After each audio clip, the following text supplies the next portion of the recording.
Hi, welcome to Lab Games. I'm your host, Anthony. And I'm Francis. And today we're going to talk about... we are going to give you 5 tips for working with content creators, actually. Yes, so if you are a publisher and you're looking for information on how to interact best with your content creators that you're hiring, yes. We're going to give you some of the tips that we believe... have worked for us. Oh, yeah, worked for us. Or working for other people. Yeah, absolutely. Before we get into that, we wanted to let you know that this video is produced in partnership with Crowdfunding Nerds. So Andrew Lowen and his team over at Crowdfunding Nerds are a team that works with publishers, specifically with board game publishers looking to crowdfund projects, and helps them do some marketing magic and get their stuff funded, day one, right? Right. But not everybody can afford their fees, so they've created a course. It's a 10-video course that is specifically for again, those folks who are maybe not ready to take the full plunge, but definitely want to know the Crowdfunding Nerds process and maybe go it on their own. This course is normally $5.99. $5.99, right? I believe, yeah. And for this week only, so for the 16th through the 21st, they're offering 65% off. So you can actually get this course for the low price of $199. The cool thing about it that we wanted to let you know is that if you buy access to the course, you have access for the lifetime. So let's say you're looking to launch a project maybe at the end of the year, maybe next year, you will always have access to all these videos, and they are also adding additional videos similar to kind of the content that you're going to see on this video from other industry professionals that will assist you and aid you and guide you like a little marketing Sherpa. Yeah, exactly. So if you feel that you're not ready to commit to their full crowdfunding service, right, to get your project launched, and you think you would do well with just some online instruction, I'll give you a few tips here and there on how to market best, particularly with Facebook to start. Right? Yeah. And having a source of information going forward, then this might be the right fit for you. Yeah, absolutely. I also know that they have a great network over on the Crowdfunding Nerds podcast, and I think they have a Facebook page too, which we're a part of. Yeah. So cool people doing cool stuff, and hopefully here to help you out. But we are here today, like I said, to give you a couple of tips. We were asked to do a video kind of talking about our experience working with publishers from the perspective of content creators, to give you some ideas about how you can best work with the content creator community to get the best results for your project. All right, so let's jump to that. Okay.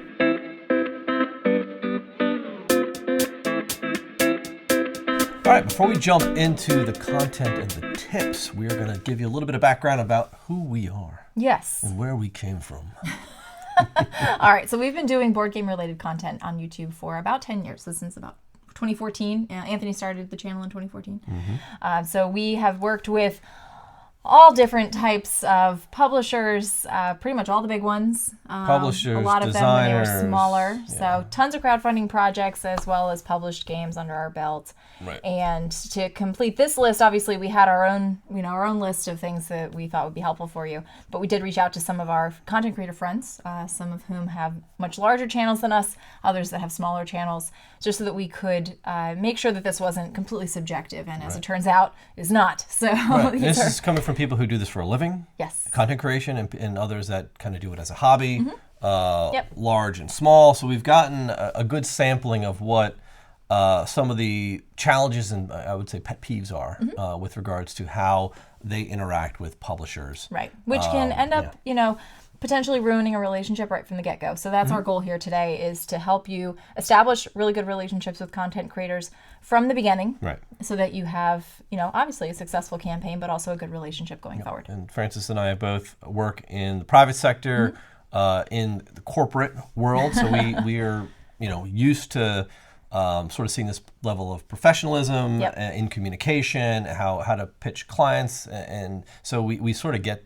the joke, right? We know what our expectations are, and our expectations are no less than what we expect in our day-to-day jobs, because from a publisher, this is your day-to-day job in most cases. Right. So, the level of professionalism there, there's a standard. And it translates to your bottom line. It really does. At the end of the day, this is, you're running a business, and if a content creator doesn't see it that way, then maybe you need to rethink how you're interacting with that content creator, right? Because which you're probably doing because you're watching this video. Which you are, yeah. So you're looking to improve that, right? Yes. So both sides should have the same level of expectations in the way the communication goes, and we're going to show you what we may be a little bit different, but I think based on our feedback, we're on par. Yeah, exactly. So let's jump right into it without wasting any more time.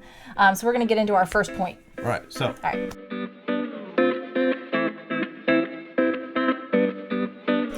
So first, and I guess we'll just say this much, right? If you aren't taking the time to send a personalized email, do not expect a personalized response. Yes. Okay. Now, you might be thinking to yourself, I send personalized emails. I mail merge everything. Yeah. So that Ant Lab Games, they know I'm sending it to them because it's got their name in it. I'll tell you right now, you're not fooling anybody. And look, a mail merge is only successful if the recipient can't tell that it's a mail merge. Exactly. Now, there's a couple of ways that you can make sure that your mail merges come across very personal and professional, and that would probably be a whole nother video, right? Yes. But there are some key giveaways, I guess. Mm-hmm. If you receive an email that has different formatting, so the formatting that you used in your Excel spreadsheet is the formatting that's going to come through a lot of times on the email side. So like if we have an email that's all in Calibri, and then Ant Lab Games is in Times New Roman, different size font, not only can you see the name, but if you've changed anything else, like let's say the timeline or like other details, it's very easy to see that you've modified things for different content creators, which throws off the entire thing. Yep. Right? Number one. The other thing that we see with these kinds of mail merges is it's not just obvious to us, but it's also obvious to the email client a lot of times. So how many of these end up in our a lot bin or in our spam? In our spam folder. Yeah. So over the years, we've missed out on responding to publishers for a Kickstarter job they wanted us to do. Hey, we want you to check out our game. We'd love to. And then it's a game that we were like, wow, I would have loved to do that. Right. But then we'll go to want to do coverage. I'll hear a lot of buzz about a game. I'll look it up, and then all of a sudden in our email, we'll find that it's sitting in our spam. Right. I'm like, man, I would have loved to review that game, and then we never got a copy. By the time you get back to them, it's too late, and the campaign's over. So now, what you might say is, well, the content creator should be looking through their spam and all this kind of thing. No, we're not going to. Maybe if you're a brand new content creator, you don't have a lot of emails coming in. Right. Maybe you're going through your spam box. Yeah. Our friends don't, even one of the ones with smaller channels. Right. So, our volume of mail, it's just unsustainable to sit there and hunt and pack for all of these. Just because when they come, they usually come in mass, and it's just weeding through them. It's just whatever's in spam's going to live there. Right. So now going back to our tip is basically like, don't expect a personalized response if you're sending these mass emails, right? Because there is definitely a place for the mass castanet, right? Gauge interest types of emails, but expect an interest response back, if anything, not a hard yes. Don't expect a no or anything like that. We do get follow-ups from people sometimes who have sent these kind of mass emails. Right. It's like, well, did you get my email? Have you gotten my email yet? Or do you want to play my game? Yeah. And even those are like mass emails, you can tell a lot of times. It's like they're just sending it to everybody who didn't respond, which again, is completely fine to do, but just understand that you're going to get what you put in. Yeah. So, and then we're talking about the first communication. Yes. By the way, we're not talking about once you've established a group. Well, yes, exactly. So again, there's a place for mass emails, and obviously once you've picked your content creators and everybody's agreed to what's going on, it makes sense to send a mass email, BCC everybody, and say, okay, here's some more details about the campaign. Because now that's they're different. They're your team at that point. You already have that relationship established. What we're talking about today is you've identified, hopefully, the content creators you want to work with, and you're doing that initial outreach. And what I find is that a lot of times publishers will kind of merge these two steps. So you're trying to be efficient, and you're just casting this net with all the information in it and hoping for a personalized response back from the content creators that you're reaching out to. That you want, the ones that you really want. Right, exactly. That is not a great strategy. No. So again, going back to the point, take the time to send a personalized email if you really want to establish that relationship. If you're not interested in that and you're just looking to cast a net and gauge interest, that's completely fine. But don't make it seem like it's personal, right? I mean, you could even write in the email, hey, dear Ant Lab Games, mail merge section. Yeah. I'm casting a net. I'm looking for interest. I'm gauging interest. Here's some information about the game. We'll get to what some of that information should be soon. But again, don't expect a response back if it's clear that email wasn't intended for somebody specifically. Right.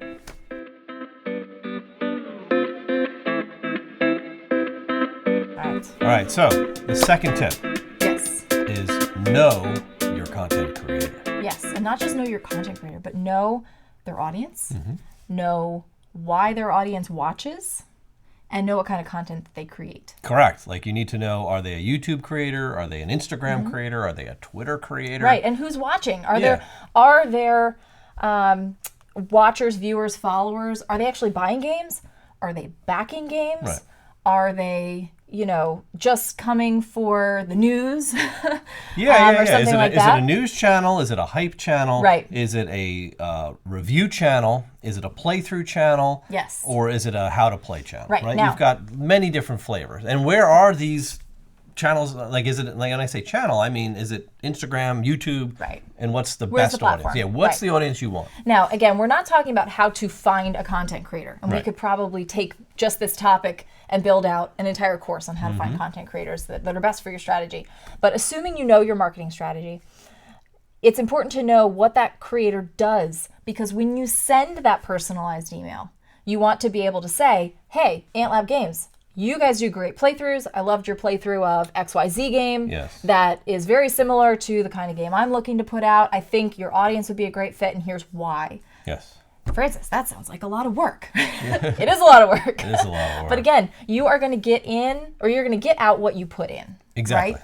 So if you are sending emails out, even if it's after you've cast your net and you've got people that have written back and said, yes, absolutely, I'll do your game, or even I'm interested in doing your game. When you're selecting who it is you're actually going to work with, or you're looking to do the next steps, which is that personalized outreach to do the negotiations and figure out how this is going to play out, you need to know how they can help you so that you can communicate to them how they can help you. Yep. Otherwise, you can't expect them to actually help with your marketing strategy at all. Nope. You've got to pay attention to what product they're offering, because you are basically purchasing a product, whether you purchase it with a game or you purchase it with money. Like, you are buying their product, and their product, service, their service is their product, and their product is representing your product on social media. Right. So what are you paying for? Yeah. And that's what you need to make sure you got it, because you're like, all right, I need one hype man, I need one playthrough, I need about 3 other Instagram social media people. Like, you've got to get your sort of your little crew together to do this little market package. It would be, I guess it's a kind of, it equates to, like, let's say you're hiring a new team for your company, and the company has a goal, obviously, to sell your game, right? But you hire a bunch of people, but you don't tell them what their job is. Right. Right? You don't tell them what their role is or how they're going to help. Or you just tell them to do what you do best. Do what you do best.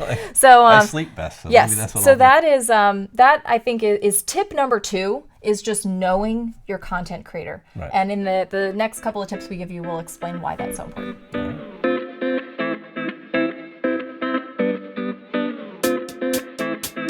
All right, tip number 3, coming at you fast. Communicate your timeline. Yes. Communicate. Every piece of that timeline. Again, this goes back to to knowing your marketing strategy and communicating that piece of it to the creator. You may not know it right off the bat, right? Yeah. You may have an idea, because especially if it's a crowdfunding project, we get a lot of communications where they say, hey, we're going to launch sometime in March. Right, which we understand. Yes. We totally get it. We're going to get you a preview copy, a prototype, the first week of April, or the first week of February, right? Yeah. That's going to be a no. I've heard those before too, yeah. So the first week of February, we're going to get you a prototype, but we're going to launch sometime in March. Right. That works, but it needs to But we need to get that game get tighter. The game needs to arrive on time, and it needs to get tighter. And again, this is specific to us, right? As far as what we need. So we won't go into too much about like what that timeline should be as far as getting prototypes out and all of that, because it could vary from creator to creator. Right. But all the more reason to work with the individual creator about what their needs are to meet your goals. Right? This is not something that you can mail merge. You can't say, all right, we're going to get you your prototype on this day, and then we're going to launch some other time. Or, worst of all, don't give any timeline information. Yeah. And again, this is going into not the blanket email, but the individual. Hey, you said you were interested. Yeah. Let's start working on a plan here. And I'm not hearing anything about what the timeline is. That's our first question, is do we have room in our queue to get to it, to give it the time that it deserves so that we can give you the most value? All right. And maybe a content creator is willing to move projects around to accommodate you, because we've had publishers come to us last minute and be like, hey, look, I need your help. I need more exposure here. Can you guys do a quick playthrough in a week? I'm like, all right, get us a prototype in the next 2 days, and we'll get it out for you. We'll make an exception, right? So you've got to be very open with that communication. You've got to be very clear, not only of when they can fit it in their schedule, but when you expect them to deliver content. Exactly. And specifically when you expect them to deliver content. Not say, okay, hey, I want you to post your content, make your content live on the 15th of March. Okay, when? 12:01 a.m.? Right. Or Eastern time? Eastern, 9 a.m. Eastern. Right. Oh, when the campaign goes live. Okay, well, I don't know when the campaign goes live. Right. You need to tell me when this campaign is going live exactly. Right. Date, time. Right. Because I will schedule that. Well, and the thing is, too, different publishers have different marketing strategies. So you may want content to go out ahead of the campaign. You may want it to go out a couple days into the campaign to kind of reignite some interest or something. There's a lot of strategic decisions that you need to make that need to be communicated. And again, this may be communicated on an individual basis for each content creator. You might have your playthrough person who you want that playthrough to go out on launch day, where you might have like a hype person who you want that to go out maybe a couple days prior to launch. And all of that or is... even like a month prior to launch. Exactly. You want them to build that hype. Exactly. So there's a lot of ways that you can do it. And we're not here to talk about strategy, but we are telling you need to communicate those launch dates, the launch date of your campaign, and also the launch information for the video. Also, any embargoes. So a lot of projects will have embargoes for a certain period of time, meaning don't talk about this project, don't let anybody know about this project until a certain period of time. Maybe you're okay with like teasers, unboxings, things like that are all right, but you don't want any playthroughs. You don't want any prototype pieces shown. Be specific. Be specific about all of that, because it's not standard across the industry. It's very specific to each project, and could be for you very specific to each content creator. You may be okay with content creator A doing, a full prototype, kind of like whatever, because they do great like cinematics or something, but you maybe don't want another channel being the first one to show the product. Maybe, I don't know. It's all strategy. It's all on your marketing, And again, this is the way that not every content creator might agree with this, I would say, because I know a lot of creators out there are very much like, what's in it for me kind of thing too. Like, I want to put your game out first because it's going to drive more traffic to my channel or whatever. I want the clicks. We're not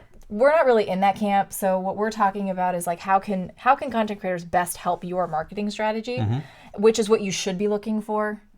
If a content creator is only worried about their performance on this, think about that, right? Well, or I would say, unless that's part of maybe your negotiations from a compensation standpoint, which again would be between you and that content creator. That's between you and them. But you're hiring them to promote your product.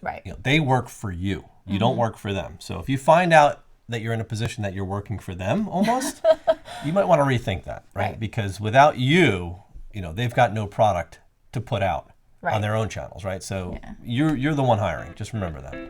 All right, cool.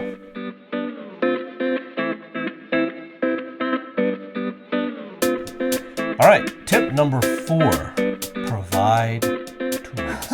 I feel like it needs to be provide tools. This is a big one. Please, this is huge. Yes, so what do we mean by tools? Things that will help the content creator promote your brand, your product, in the best possible light. To create content. Yes. So they may be taking their own pictures of the game. They're going to be playing the game, talking about the game. They may have prototype materials to show, but most likely you're going to want them to show like the renders, the art from the game that as it's going to be in production. Probably a lot of stuff that's going to be on your crowdfunding page. Get that to your content creator ahead of time so that they can float that into the content, whether it's a social media, Instagram post, something like that, or on the video. Or in their video, Like we seldom get the assets. Right? The assets are incredibly important. Like this whole media kit, and you all should have a media kit. Yes. And that's ground rules, right? You need a media kit. It's got to have all the images of just the art. You should have images of the board. And remember, the prototype you send, that's what's going on camera. Exactly. And that's what's going up in front of your potential clients, right? Your customers. Your buyers, yeah. Backers. So if it looks like crap, it's and I mean, probably gonna come we do across. the best we can in reminding people as we play through these prototypes. This is a prototype. It's not going to look like this. But then people are like, well, what is it going to look like? You know? Right. And yes, you will have information on your crowdfunding page, hopefully. But it's even better. You're hiring these folks to get the word out. And if you've got the good art and you've got the renders of what things are going to look like, even better. Why not share that? Share that. Right? That should be part of your communication when you're working out, you know, all the details with your content creator. Now, also included in this tools, right? Probably this might be one of my biggest pet peeves. Rules. Rules, yeah. Rules. So we obviously understand that as you're developing a crowdfunding project, you're working with content creators, your game may not be 100% fleshed out in terms of the rules and the player variations. So maybe you don't have a solo mode yet or something like that. The rules should be pretty much done. Yeah. And they should be provided to the content creator. Obviously, a lot of times it's in the box, a lot of times it's not. And if it's not, it can be helpful to provide the rules in advance while you're working on these negotiations. Because what it does is it tells us, like, okay, yes, I'm interested in your project, but I need to read through that rule book and get a sense for what kind of game this is, how long it's going to take, not how long you say it's going to take, but for me reading through it, I can determine like, okay, this is going to take about this amount of time. It's probably going to play best with this amount of people. Here's what we would probably want to showcase. Is it a campaign game? Is it a, standalone type of situation? Is there a different module maybe that we want to feature or showcase? And that will all play into the decision whether or not to support the product, to support the project, and the best way that we can help you. And I've seen rule books where it's a Word doc, which is nothing wrong with that. But when it has when it's talking about components and saying, oh, place this particular type of card here, and you don't have illustrations of what those types of cards actually are, and I've just got components, and I've got to figure out what card is actually what, it's going to take me twice as long to learn this game, and I'll have a lot of questions for you, and it'll become a very frustrating experience. For all of us. Well, and I say it's very frustrating. Yeah. And the thing is, if you're in a position where somebody, regardless of what the compensation is, right? Because perhaps you're paying somebody to do one video, or you're not paying anybody. You're just saying, I'll provide you with a copy of the game at the end. Great. But allow the content creator to make the decision about how much work this is going to be before they make that commitment, because you are not doing anything for your relationship with them. Even if you're not paying them, if they're getting this game with the rules and now they've got a week or two to create content and it's like a mess, or they've got a lot of questions. It's not going to happen. And not only is it not going to happen, they may bail depending on what they've committed to. Right. Or they may never want to work with you again because they remember this experience of like, well, that company was completely, didn't give me enough time, whatever. So while these things are in production, remember that as close as you can get to providing a rule set, or even if the rules aren't complete, send the rules anyway so the content creator can say, hey, I'm going to need like another 2 weeks on top of what I would normally say I need in order to help you in the best way possible. Or perhaps I make a different kind of video as opposed to a playthrough video or something. And like a lot of times now we're seeing designers will do a live demo on tabletop. What is it? Tabletop Simulator. Tabletop Simulator. And they'll teach you the game so that, okay, now that you've taught me it, I can go back and read your half-baked rule book and it actually makes sense now, right? So that's also another option you can consider. But this is all part of providing the assets, right? Yes. Giving them the tools they need. And those tools could be a live demo, so that they can ask all these questions, right? So, right. And this is all still assuming they haven't completely said yes to the project, or that you're still in that kind of negotiation. Yeah, if somebody says yes, no questions asked, you might want to think about that. Yeah, I mean, we talked before about, sending out that huge net and casting out to anybody and everybody. You don't really care who says yes, and they're just giving you an immediate yes, I'll do it, without knowing too much about the game. That should be a red flag. That should start sending up some red flags, and you might want to pump the brakes a bit on that. Yeah, but hopefully, like I said, the rest of these tips are going to help you pick the right folks. So. All right, cool. Yeah, that's tools.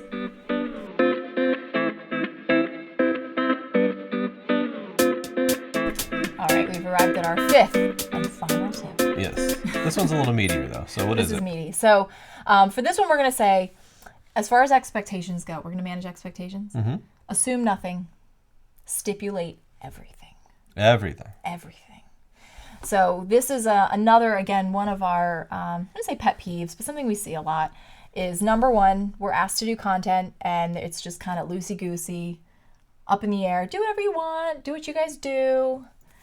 Now, that works if we've worked with you before. Yeah, exactly. I guess if we have some kind of benchmark. If we have a relationship, you know what we produce, you know what our wheelhouse is, and that's fine. But when the email comes in and it says, you know, here's our date, feel free to do a playthrough, interviews, this, that, brunch, like, you know, whatever you want. It's like, do they want us to do all of this? Right. Or are they expecting one of these things?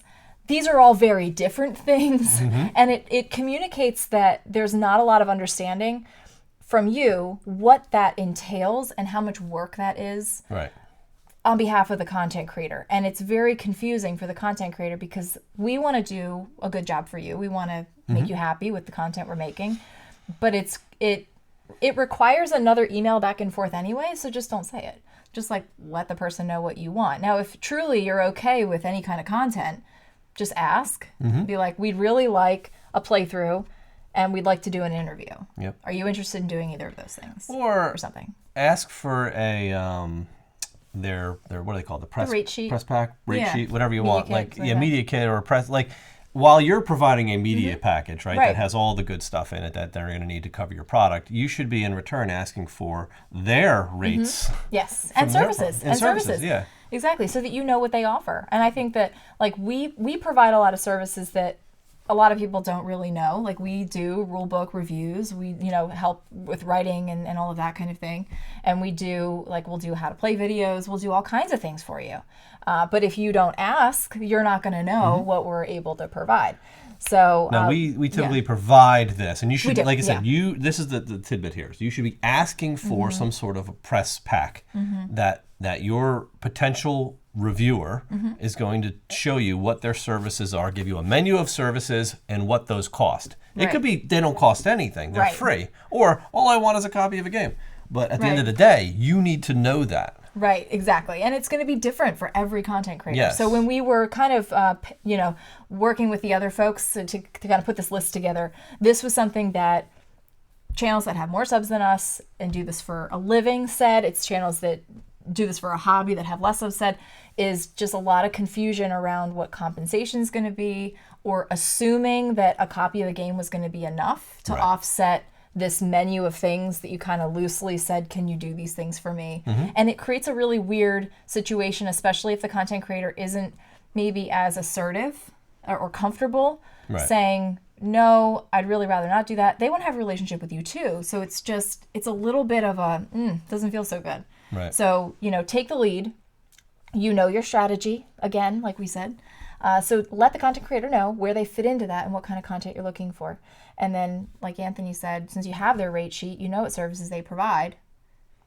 Yeah. You'll know kind of what that compensation should look like. And you as a publisher should, I know I would if I were in your shoes, I would be looking to collect as many of those rate sheets as I possibly could from every single channel that you want to work with, right? Because you're going to sit there and compare these pricings and go, you know what, I'm getting a lot of, same exposure here that I am here, but this is costing me a quarter of the amount. Right. This guy, it's crazy. Like, what is he insane? Like, that's nuts. I'm not even going to pay that. I'll pay this, and then I'll be able to hire 5 more mid-range content creators to actually further expand my exposure, right? You'll be able to make those intelligent decisions on how you're budgeting and spending that budget on your marketing versus, well, I'm going to go with this person because everybody goes with this person. But look at the rates. Look at what you're paying. Be able to be. You've got to run this like a business. So that's you have to do it. This is definitely a part of the expectation. Ask the content creator what they want in compensation for what you're asking them to do. I think the conversation needs to be very frank. It needs to be very open and transparent because if you're just making a bunch of assumptions on both sides, you're going to come to a place where neither of you agree with the final product. Right? You're paying for a service. And if that service is going to meet your standards, you have to be very clear about what your expectations are and what you're expecting, for that money, right? Right. And what that content needs to be. You're like, well, just do a video like you normally do. No, I need you to do a video explaining what this game is about and maybe why it excites you, right? Yeah. Because I want you to do more of a commercial. You're the hype man. You're doing a commercial. You're just trying to sell games, right? Yeah. Or you're the playthrough. I need you to be very clear on the rules and very good on the playthrough. Right. Or you're the how to play. I need this to be 100% what I'm referencing in my rule book as the official how to play video for this game. Like, exactly. And what that does is it seems like, maybe like 80% of the time you can get by without doing a lot of that clarification and you'll be happy with what you get. But if you've got your how to play person and they're screwing up the rules, right. and now you're like, well, you're the how to play person, you need to redo this video because it's wrong. Yeah. And that how to play person says, you paid me to do one video. Yeah. It's not my fault your rule book was a mess. Now I need another $500. You know what I mean? Now I need more money. Yeah. So, but had that been stipulated to begin with, like, look, you're the how to play person, or look, you're the hype person, I'm hoping that people are going to get excited about the game based on your experience with it or whatever the case is. You have to be very careful. I mean, we're not condoning paying for reviews, right? Obviously, you shouldn't be. You paying should for never reviews. be paid. It's a FTC violation, so don't do that. But if you're encouraging people, if you're hiring them to like make an advertisement type of thing, and they're not giving you the quality that you would expect, well, if make sure if it's they're stipulated, poo-pooing right? on They're your poo-pooing product, exactly. and you pay them to advertise it, Right. that doesn't work for you. You're not getting your money. Right. And it's not about, you're not paying for their opinion. Yeah. You're paying for them to stand there and go, look at this game. to It's tell great. people how wonderful your product is. And that's bottom line. So if they're not providing that, and that's what you expected to get paid, you're paying them for, then, well, you're probably not going to get your money back. Right. But you really need to think hard about whether or not you hire them again. Right, exactly. But again, all of this can be kind of cleared up if you're transparent from the get-go about what that content creator is doing, under what circumstances they may need to refilm or recreate the content, and also what's going to happen from a compensation standpoint. Let's say if you do provide a copy of the game, but then your project doesn't fund.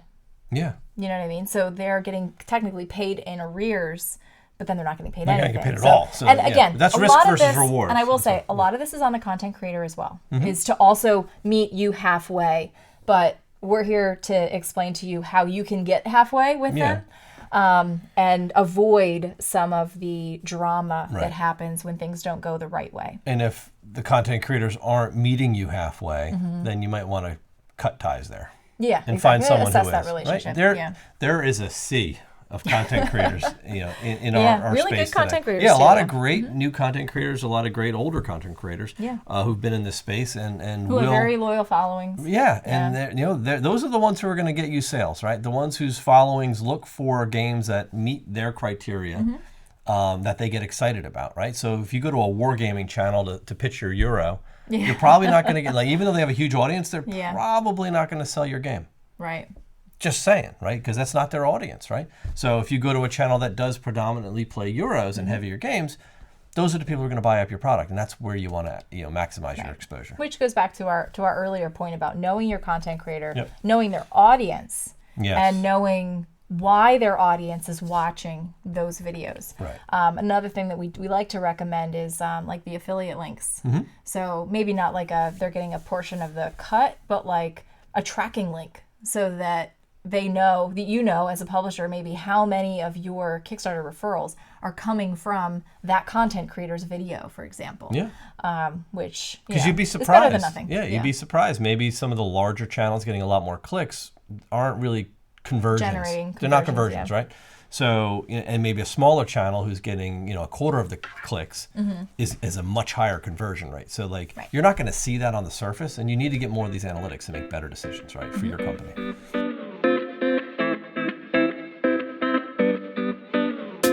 All right, so let's summarize 5 tips for working with content creators. So we've got number 1, send personalized emails. Number 2, know your content creator. Number 3, communicate your timeline. Number 4, provide tools. And number 5, assume nothing. All right, so hopefully that gives you a little bit more clarity on what content creators sort of expect with regards to communication, with expectations, which I think a lot of it really boils down to good, transparent communication. It does. Right? Yep. That's what it all boils down to. So we wouldn't feel there was a need to explain all that if we felt that there wasn't a problem in this space, but there is definitely a problem because there are less publishers who communicate well than there are who don't. Yeah, and I mean it's worth reminding you that your communication says one thing on a superficial level, right? Like that email that you send out to everybody that looks like a mail merge, but it's supposed to be a unique email, communicates one thing, but then on a deeper level, it's communicating something completely different. So always be thinking about what you're communicating without saying it. Are you communicating that you don't value this content creator's time? Right. Maybe, Are you communicating that you don't really care who covers the product? Yeah, because a blanket email going out there and saying, hey, or even dropping into a Facebook group saying, hey, who's interested in reviewing my game? That means you really don't care. And you're just like, you're willing to take anybody who says, okay, hunting in those forums. I think it's good to do that. It's okay. It's good as a, let me gauge interest, but it's not like a hard, fast, all right, great, I'm going to send you. I'm going to work with these 10 people who replied in the chats, right? Yeah, because you're going to get most of the people who just are hungry to do reviews. You're going to get it's like a no strategy approach. Yeah. That attracts people also with no strategy. Yeah. So it's just like. Yeah, so it's not going to really turn out. You want to just be more thoughtful. That's the bottom line. Exactly. Again, this is a business, and you want to maximize your profits here. And the best way to do that is by making smart investments. Yes. Now, Anthony and I are here to help you not just on this video, but we have some other tools that will help you in finding content creators. Yes. Getting your game out there, right? And we're going to talk about that now too. Right. So we could jump right into it. Okay, perfect. Yeah. So we, as you know, or maybe you don't know, we own the website, the Board Game Nexus, which is essentially like a conglomeration of all game titles that are out there and growing. It has a lot of different tools, but I think one that's more specific to what we're talking about here is our content creator search engine, right? We've been sent information from content creators in the space in order to set them up as as different profiles within this engine. We're going to continue to build that out, and I think what we want to do to be able to provide publishers with a proper tool is to allow publishers to write feedback on experiences you've had with content creators so that you can share that in the publisher community, because there's definitely not a lot of this happening. Yeah. We hear from so many publishers feedback on different content creators. Some provide names, some don't. And it really kind of highlights some issues and maybe just poor quality product or service for what they've paid for. Or really great quality service from folks that maybe you're not considering reaching out to. And again, with so many content creators out there, with many of whom have very specific niches and very loyal fan bases. Right. There's really no way to sift through.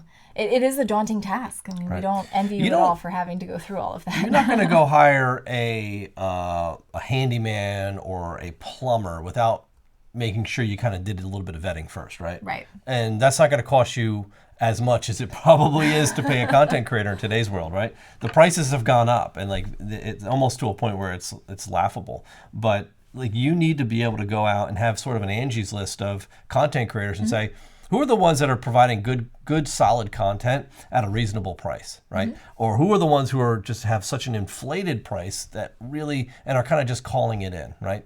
So there is no tool for that, and I don't know how we don't have that in this space. Well, not yet. Yeah, but we're going to take that upon ourselves to sort of create that.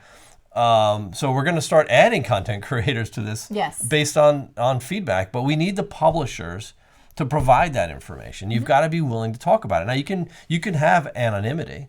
That's fine if you're afraid of any backlash because you weren't happy with the content creator's performance. But why is it not being done? When a plumber doesn't do a great job, people have no problem posting that plumber's done a poor job. Right. Right? Because you're warning other people that, buyer beware, you're not going to get the best service here. Right. Why does that not exist in this space? Or this guy does a really great job, or this lady's a really good plumber. Yeah. And, but they don't have a website, so nobody's reaching out to them. But it's like, no, you have to call this person. You'll never. It's all word of mouth at that point, and it's just not. It's not helpful for new publishers coming into this space who just don't know who the players are, right? And they just go into Facebook or on Twitter. Hey, who was your favorite content creators? How many times do we see that post, right? Then it's always the same people answering the question and giving the same people, because it's very subjective, their opinion on who their favorite content creators are, because they're basing it on who they like, but they're not people who are experiencing what it is to hire them for a service, which is a very different scale to rate somebody on. Yeah, so very very interesting, but more to come on that. At this point right now, you can go there and actually search for content creators. Yeah, they're there. They are there. And we also have some other publisher tools on the Nexus that you are more than welcome to take advantage of. We populate this database ourselves. So we welcome any additions. If you have a Kickstarter project or a crowdfunding project that is in the works or going live, you've got dates around when it's going to launch, we're happy to promote that by adding it to our website for free. But again, we are the ones manually doing that. So we ask that you just provide us with the information, and we can get there's form submissions set up there. You can put in into the website from a publisher standpoint. You could email us the information, but we just need the information. We need the pictures. We need the box covers. Like we don't have that. We don't have access to it. We're adding a lot of games after the fact, so we've got to go out and search for them on your websites in order to grab all that information and put it onto our website and just help spread the word, because it allows users to come in and review those games and to write questions and answers on those games. And most importantly, add them to their list. To their collection. So we have our the want lists and all of that kind of thing. We have a whole ability to sell and resell games as well. So if your games are listed there, then it helps them. It helps the SEO, and it just keeps promoting your product out in the marketplace. So that's exactly. All right, so that about sums it up. I think that sums it up for us. I'll do one more quick plug for the Crowdfunding Nerds course, which this is in partnership with. So again, that is going to be a whole bunch of great, punchier than this videos over on their course page. Normally $5.99, around $600, and you're getting it this week only for $199.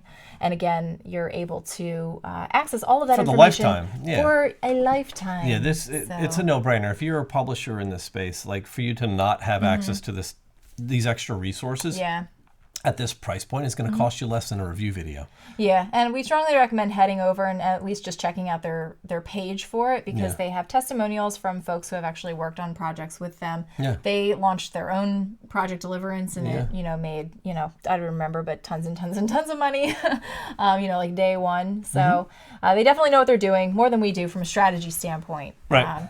And I know they have connections with lots of other great folks in the industry that will be there to provide even more support through that course too. All right. So we hope this was helpful. We thank you for watching, and see you over on Crowdfunding Nerds. All right. We'll see you.